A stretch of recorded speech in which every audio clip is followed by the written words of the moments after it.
இன்றைய முக்கிய நிகழ்வுகள்.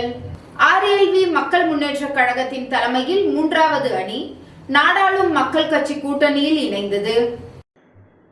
புதுச்சேரி ஆர்எல்வி மக்கள் முன்னேற்ற கழகத்தின் தலைமையில் 3வது அணி அமைக்கப்பட்டது.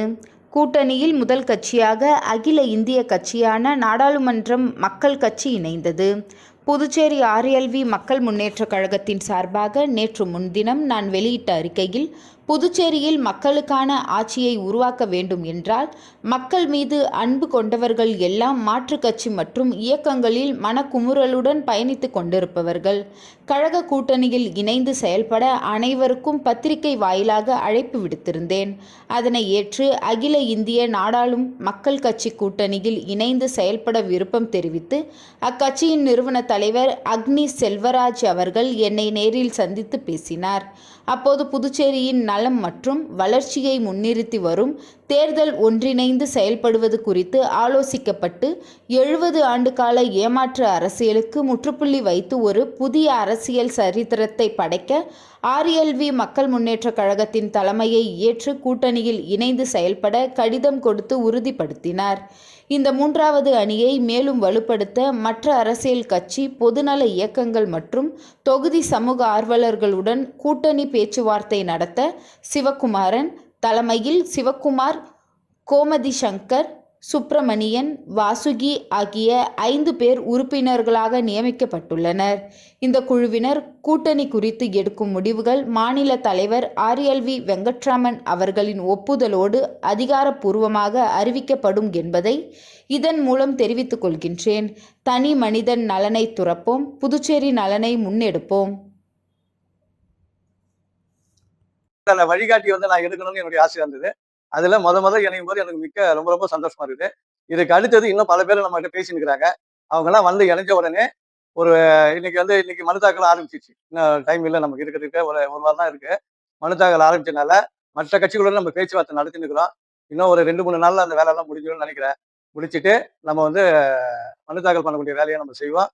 அதே நேரத்துல 30 தொகுதியிலையும் இந்த ஆர்எல்வி மக்கள் முன்னேற்ற கழகம் கூட்டணி கட்சிகளுடன் சேர்ந்து பிரச்சாரத்துக்கு நான் போவேன். அதே மாதிரி நட்சத்திர பேச்சாளர்கள் சொல்லிட்டு கொஞ்சம் பேரை நம்ம போடுறோம். அந்த நட்சத்திர பேச்சாளர்களும் வந்து கூட இருந்து 30 தொகுதியிலையும் முழுமையா வெற்றி பெறத்துக்கு உண்டான வேலையை நாங்க பார்ப்போம். வணக்கம். நாடாளு மக்கள் கட்சியின் தேசிய தலைவர் ஜே அக்னி செல்வராஜ். அதாவது புதுச்சேரியின் ஒரு நவீன யுக சிற்பி அப்படின்னு சொல்லலாம் நம்ம ஆர்எல்வி என்று அழைக்கக்கூடிய ஆர்எல் வெங்கட்ராமன் ஐயா அவர்கள். அதாவது புதுச்சேரி மாநிலத்துல ஒரு மாற்றத்தை உருவாக்கணும் அப்படின்னு சொல்லிட்டு கடந்த ஏறக்குறைய ஒரு 50 ஆண்டுகளாக எல்லாருக்காகவும் தன்னுடைய வாழ்க்கையை அர்ப்பணிச்சாரு. ஆனா புதுச்சேரி மாநிலம் வந்து மாற்றம் வந்துச்சா அப்படின்னா கண்டிப்பா இல்ல. ஸோ அதனால கடந்த ஓராண்டு காலமாக நானும் ஐயாவும் வந்து தொடர்ந்து பேசிக்கிட்டு இருந்தோம். புதுச்சேரி மாநிலத்துல ஒரு அரசியல் மாற்றம் ஏற்படுத்தணும் அப்படின்னு சொல்லிட்டு அதுக்கு ஐயா வந்து அந்த சூழ்நிலையில தான் ஆர்எல்வி மக்கள் முன்னேற்ற கழகம் ஆரம்பித்த போதே நம்ம சொன்னோம், ஐயா கிட்ட சொன்னோம், ஐயா நாடாளு மக்கள் கட்சி ஆர்எல்வி மக்கள் முன்னேற்ற கழகத்திற்கு அனைத்து வகையிலும் உறுதுணையாக இருக்கும். புதுச்சேரி மாநிலத்தில் நீங்க சொல்றவங்க தான் முதலமைச்சரா இருப்பாங்க. அந்த சூழ்நிலையில உங்களுக்காக அனைத்து வகையான ஒத்துழைப்பும் அனைத்து வகையான உறுதுணையா எங்க நாடாளு மக்கள் கட்சி இருக்கும் நம்ம ஏற்கனவே நம்ம சொல்லியிருந்தோம். அந்த அடிப்படையில ஏன் அப்படின்னா ஒரு தவறு நடக்கிறது யாரா இருந்தாலும், முதலமைச்சரா இருந்தாலும் சரி, கவர்னராக இருந்தாலும், பிரதமராக இருந்தாலும் ஒரு துணிச்சலா கேள்வி கேட்கக்கூடிய ஒரு ஆளுமை ஐயா அவர் ஆர்எல்வி அவர்களுக்கு மட்டும்தான் இந்த புதுச்சேரியில இருக்கு. ஸோ அதனால ஐயா அவருடைய தலைமையை ஏற்று வருகின்ற 2026 சட்டமன்ற தேர்தலில் நாங்க நாடாளு மக்கள் கட்சி போட்டியிடுகிறது, அதாவது கூட்டணி அமைத்து போட்டி.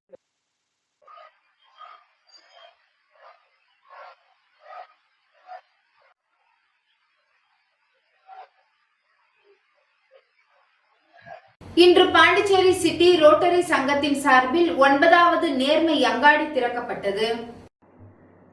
புதுவை தாகூர் கலைக்கல்லூரி மாணவர்கள் பயிற்சி கால இன்டர்ன்ஷிப் வகுப்புகளில் கலந்து கொண்டுள்ளனர். இதன் ஒரு பகுதியாக நேர்மை அங்காடி திறக்கப்பட்டது. நேர்மை அங்காடியில் எழுது பொருட்கள், சோப்பு, பற்பசை, பிஸ்கெட் வகைகள், கடலை மிட்டாய் போன்ற உணவுப் பொருட்களும் விற்பனைக்கு வைக்கப்பட்டுள்ளது. 50க்கும் மேற்பட்ட கல்லூரி மாணவர்கள் ஆர்வமுடன் கலந்து கொண்டு இந்த நிகழ்ச்சியை சிறப்பித்தனர். நிகழ்ச்சிக்கு தலைவர் பரிமளம் தலைமை தாங்கினார். சிறப்பு விருந்தினர் திரு அரிமதி இளம்பருதி அவர்கள் நேர்மையாக திறந்து வைத்தார். சமூக சேவகர்கள் திருமதி மகா, திரு ஜே.கே., திருமதி நளினி ஆகியோர் முன்னிலை வகித்தனர். நேர்மை அங்காடி சிறப்புகளை தலைவர் மற்றும் சிறப்பு விருந்தினர் எடுத்துரைத்தார். இந்த நேர்மை அங்காடியில் மாணவர்கள் செலுத்தும் தொகை போலியோ சொட்டு மருந்துக்கான ரோட்டரி சர்வதேச நிதியத்தில் சேர்க்கப்படுகிறது.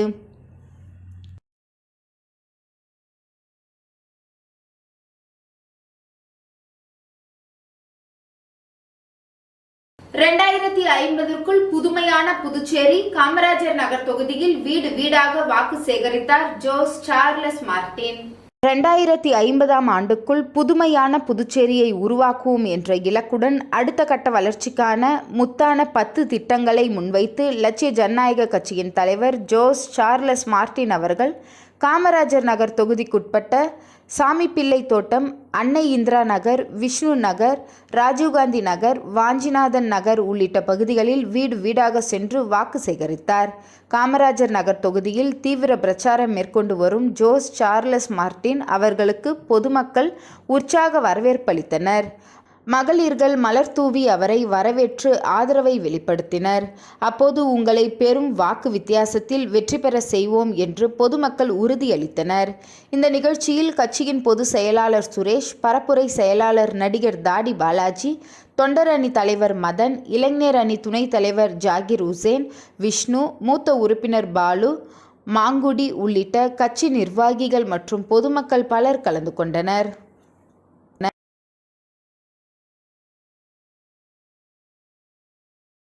புதுச்சேரி நேயம் மக்கள் கழகம் சார்பாக உருளையன்பேட்டை தொகுதி செயல் வீரர்கள் கூட்டம் உருளையன்பேட்டை தொகுதி சட்டமன்ற உறுப்பினரும் நேயம் மக்கள் கழக தலைவருமான நேரு என்கின்ற குப்புசாமி அவர்கள் தலைமையில் வெகு சிறப்பாக நடைபெற்றது. புதுச்சேரி நேயம் மக்கள் கழகம் சார்பாக உருளையன்பேட்டை தொகுதி செயல் வீரர்கள் கூட்டம் உருளையன்பேட்டை தொகுதி சட்டமன்ற உறுப்பினர் நேயம் மக்கள் கழக தலைவருமான நேரு என்கின்ற குப்புசாமி அவர்கள் தலைமையில் சிறப்பாக நடைபெற்றது. மேலும் ஆலோசனை கூட்டத்தில் நேயம் மக்கள் கழகத்தை சேர்ந்த நிர்வாகிகள், பிரமுகர்கள், மகளிர்கள், இளைஞர்கள் தங்களது ஆலோசனைகளை வழங்கினர். மேலும் ஆலோசனை கூட்டத்தில் உருளையன்பேட்டை தொகுதியை சேர்ந்த நேயம் மக்கள் கழக நிர்வாகிகளும், பிரமுகர்களும், மகளிர்களும், இளைஞர்களும் பலர் பெரும் திரளாக கலந்து கொண்டனர்.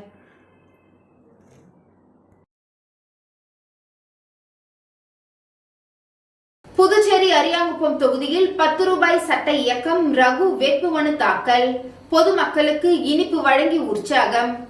புதுச்சேரி அரசியலில் மாற்றத்தை ஏற்படுத்தும் நோக்கில் செயல்பட்டு வரும் 10 ரூபாய் சட்ட இயக்கத்தின் நிறுவனர் ரகு இன்று தனது வேட்புமனுவை தாக்கல் செய்தார். புதுச்சேரி தட்டாஞ்சாவடியில் உள்ள தேர்தல் நடத்தும் அலுவலகர் அலுவலகத்தில் அரியாங்குப்பம் சட்டமன்ற தொகுதியில் போட்டியிடுவதற்கான தனது வேட்புமனுவை ரகு அதிகாரப்பூர்வமாக சமர்ப்பித்தார். மனு தாக்கலை முடித்துவிட்டு வெளியே வந்த அவர் அங்கு திரண்டிருந்த பொதுமக்களுக்கு, ஆதரவாளர்களுக்கும் இனிப்புகளை வழங்கி தனது மகிழ்ச்சியை பகிர்ந்து கொண்டனர். பின்னர் செய்தியாளர்களிடம் பேசிய ரகு கூறியதாவது: அரியாங்குப்பம் தொகுதி மக்கள் என் மீது மிகுந்த நம்பிக்கை வைத்துள்ளனர். இந்த தேர்தலில் நான் வெற்றி பெற்று மக்கள் பிரதிநிதியாக தேர்வு செய்யப்பட்டால் அடித்தட்டு மக்களின் வாழ்வாதாரத்தை மேம்படுத்த முன்னுரிமை அளிப்பேன். வறுமை கோட்டிற்கு கீழ் உள்ள மக்களின் முன்னேற்றத்திற்காக அனைத்து விதமான மக்கள் நலத்திட்டங்களையும் தொகுதிக்கு கொண்டு வருவேன். மேலும் அரியாங்குப்பம் தொகுதி மக்கள் தனக்கு முழுமையான ஆதரவை வழங்கி ஒரு மாற்றத்தை உருவாக்குவார்கள் என்றுதான் உறுதியாக நம்புவதாக அவர் தெரிவித்தார். வணக்கம். புதுச்சேரி 10 ரூபாய் சட்ட இயக்கத்தினுடைய சார்பில் இன்று வேட்புமனு தாக்கல் பண்ணி இருக்கிறேன். எதற்கு என்னன்னா, இந்த புதுச்சேரி மாநிலத்துல பார்த்தோன்னா சரியான முறையில் சிஸ்டங்கள் செயல்படவில்லை. பங்குனி மாதம் அமாவாசையை முன்னிட்டு ஊசுடு தொகுதிக்குட்பட்ட அமைதி நகர் மற்றும் சிவசக்தி நகர் பகுதியில் காங்கிரஸ் கட்சி வேட்பாளர் கார்த்திகேயன் கை சின்னத்திற்கு வீடு வீடாக சென்று தீவிர வாக்கு சேகரிப்பில் ஈடுபட்டார். புதுச்சேரி மாநிலத்தில் சட்டப்பேரவை தேர்தல் வருகின்ற ஏப்ரல் மாதம் 9ஆம் தேதியன்று நடைபெற உள்ள நிலையில் அரசியல் கட்சியினர் தீவிர வாக்கு சேகரிப்பில் ஈடுபட்டு வருகின்றனர். அதன் ஒரு பகுதியாக ஊசுடு சட்டமன்ற தொகுதிக்குட்பட்ட குருமாம்பேட் பகுதியில் உள்ள அமைதி நகர் மற்றும் சிவசக்தி நகர் ஆகிய பகுதிகளில் காங்கிரஸ் கட்சி வேட்பாளர் கார்த்திகேயன் தனது ஆதரவாளர்களுடன் கை சின்னத்திற்கு வீடு வீடாக சென்று பொதுமக்களிடம் தீவிர வாக்கு சேகரிப்பில் ஈடுபட்டனர். இதில் புதுச்சேரி பிரதேச காங்கிரஸ் கட்சியின் அனைத்து பிரிவு தலைவர்கள், செயலாளர்கள், தொண்டர்கள் மற்றும் பொதுமக்கள் பலர் கலந்து கொண்டு சிறப்பித்தனர்.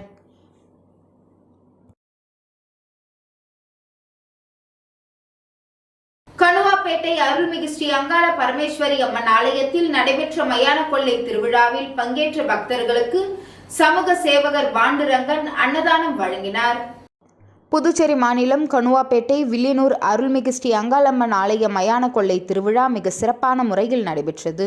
இதில் கலந்து கொண்ட பக்தர்களுக்கு சமூக சேவகர் பாண்டுரங்கன் அன்னதானம் வழங்கினார். நிகழ்ச்சியில் கஜேந்திரன், கோபால், NRV வெங்கடேசன், வெற்றிவேல், விஜயரங்கம், பாலாஜி, பரணி, உதயகுமார், சாமி என்கின்ற ராமதாஸ் என்று மற்றும் பல ஊர் பொதுமக்கள் அனைவரும் கலந்து கொண்டு அன்னதானத்தை சிறப்பித்தனர்.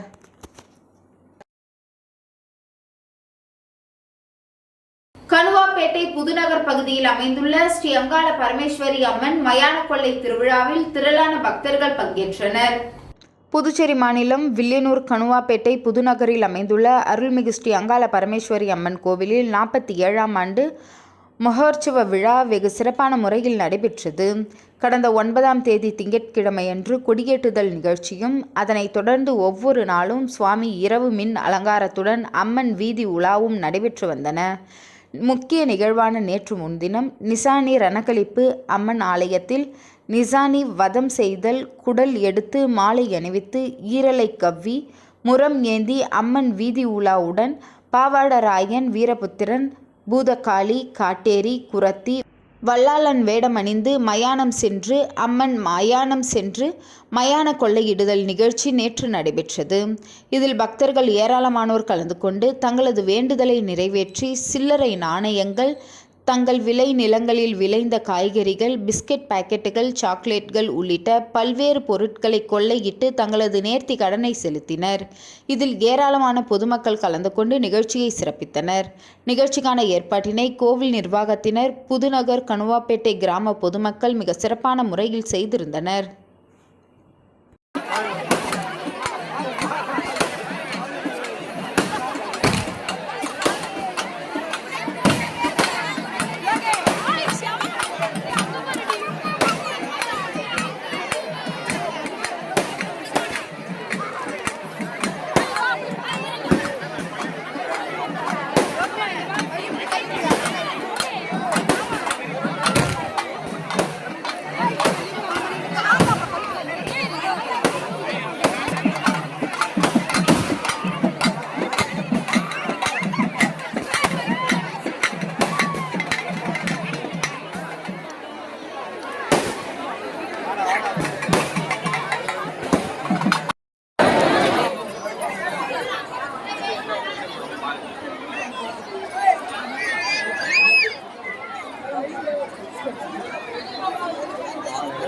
புதுச்சேரி அடுத்த சந்தை புதுக்குப்பம் கிராமத்தில் எழுந்தருளியுள்ள கொங்கணேஸ்வரர் ஆலயத்தில் பங்குனி மாதம் அமாவாசையை முன்னிட்டு சிறப்பு யாக பூஜைகள் நடைபெற்றது.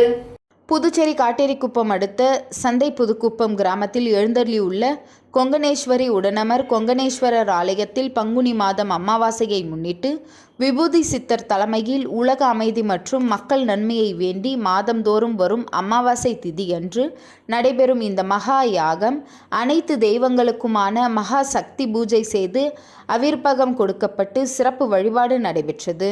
முன்னதாக இவ்வாலயத்தில் சுவாமிக்கு பால், தயிர், பஞ்சாமிர்தம், இளநீர், சந்தனம், பன்னீர் உள்ளிட்ட திரவியங்களாலான சிறப்பு அபிஷேகங்கள் மற்றும் சிறப்பு கலச அலங்காரத்தில் யோக பூஜை உள்ளிட்ட பூஜைகள் உலக நன்மைக்காக சிறப்பாக நடைபெற்றது.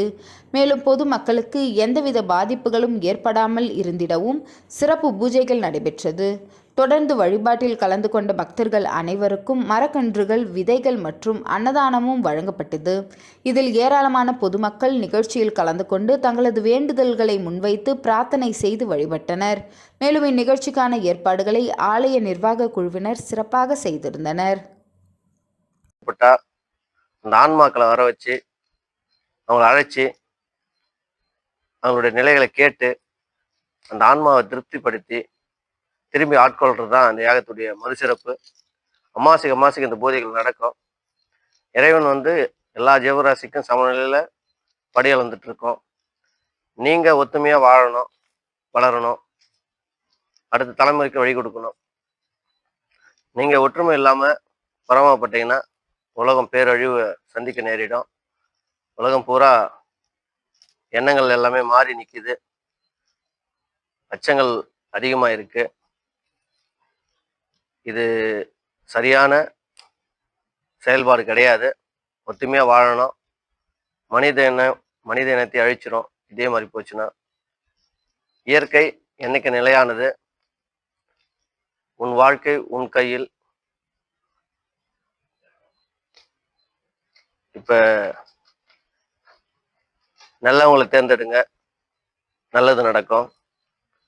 தீயவர்களை தேர்ந்தெடுத்தீங்கன்னா நல்லது நடக்காது. அனைத்தும் உங்களுடைய கையில் தான் ஒப்படைச்சிருக்கோம். இந்த அரசியல் வாழ்க்கை மனிதர்களுடைய எதிர்காலத்துக்காக உருவாக்கப்பட்டது. ஆனா இன்னைக்கு சுயநலமா அவங்களுடைய தனிப்பட்ட சுகத்துக்காகவும் ஆடம்பரத்துக்காகவும் இன்னைக்கு அது செயல்படுது.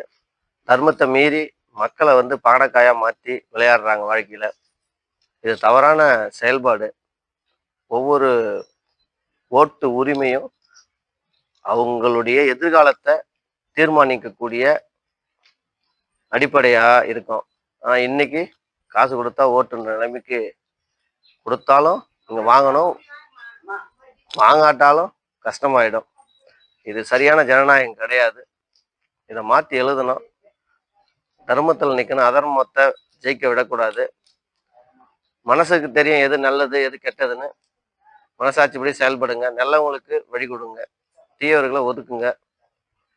புதுச்சேரி யாரு இறைவன் வழி நம்முடைய எதிர்காலத்தை நோக்கி பயணிக்கிறாங்களோ அவங்களுக்கு வழி கொடுங்க, அவங்களுக்கு வெற்றி பெற வைங்க. இறைவன் இல்லாம கோயில் அடிச்சு வாழ முடியாது, கோயிலை கட்டி வாழலாம். திருச்சிற்றம்பலம் வேதபுரீஸ்வரர் நகரில் அமைந்துள்ள குஹானந்த சித்த பீடத்தில் ஸ்ரீ லலிதாம்பிகை வாராகி அம்மன் ஆலயத்தில் பங்குனி மாதம் அமாவாசையை முன்னிட்டு சிறப்பு பூஜைகள் நடைபெற்றது. புதுச்சேரி அடுத்துள்ள திருச்சிற்றம்பலம் வேதபுரீஸ்வரர் நகரில் அமைந்துள்ள குகானந்த சித்த பீடத்தில் எழுந்தருளியுள்ள ஸ்ரீ லலிதாம்பிகை வாராகி அம்மன் ஆலயத்தில் பங்குனி மாதம் அமாவாசை திதியை முன்னிட்டு சிறப்பு யாக பூஜைகள் நடைபெற்றது. இதில் கோ பூஜை, மகா சங்கல்பம், கலச ஆவாகனம், திதி நித்திய பூஜை உள்ளிட்ட பூஜைகள் செய்து மகா பூர்ணாகதி நடைபெற்றது. அதனைத் தொடர்ந்து பக்தர்கள் தீச்சட்டி ஏந்தி அம்மனை வழிபட்டனர். அம்பாளுக்கு சிறப்பு அபிஷேகங்களும் தீபாராதனைகளும் காண்பிக்கப்பட்டது. இதில் திரளான பக்தர்கள் சுவாமி தரிசனம் செய்து அம்மனை வழிபட்டனர். இதில் கலந்து கொண்ட பக்தர்கள் அனைவருக்கும் அன்னதானம் வழங்கப்பட்டது. விழாவிற்கான ஏற்பாடுகளை ஆலய அறக்கட்டளை நிர்வாகிகள் ஸ்ரீ வித்யா உபசகர் ஸ்ரீ ஸ்ரீ ஸ்ரீ சக்தி சுவாமி தலைமையில் நடைபெற்றது.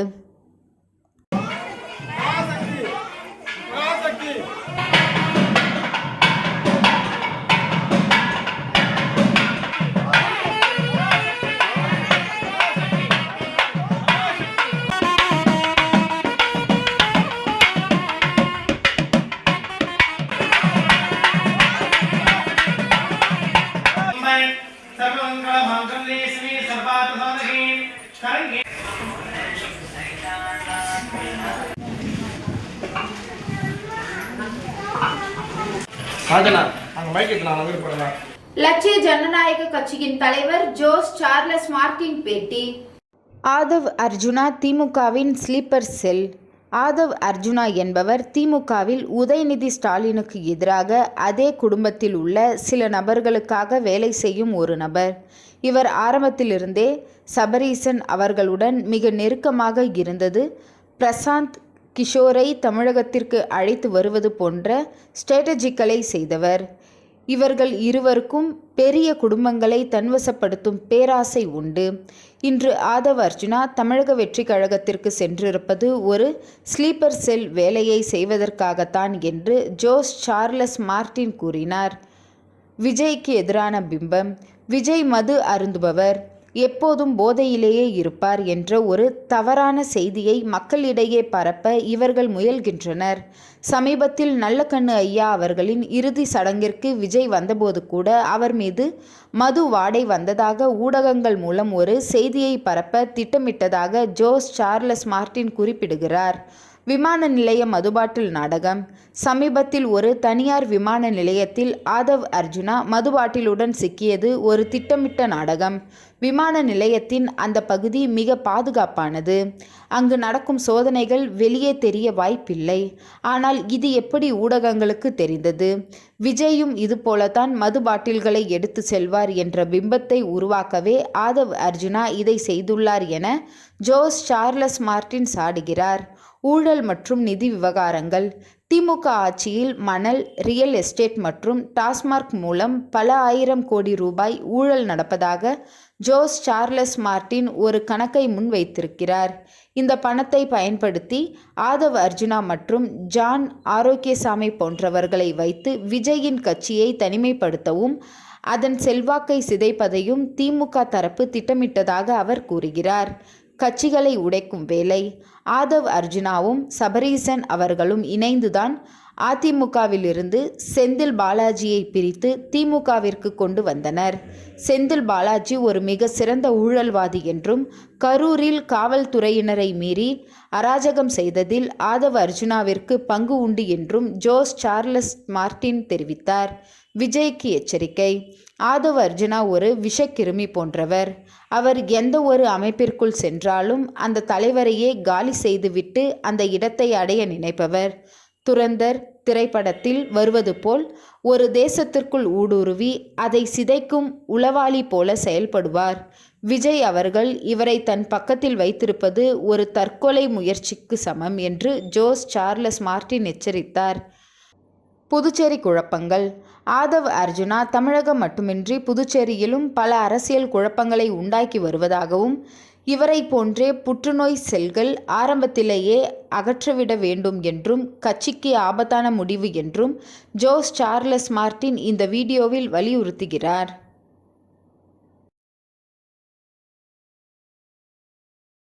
இன்றைய நிகழ்வுகள் நிறைவடைந்தது. நன்றி, வணக்கம்.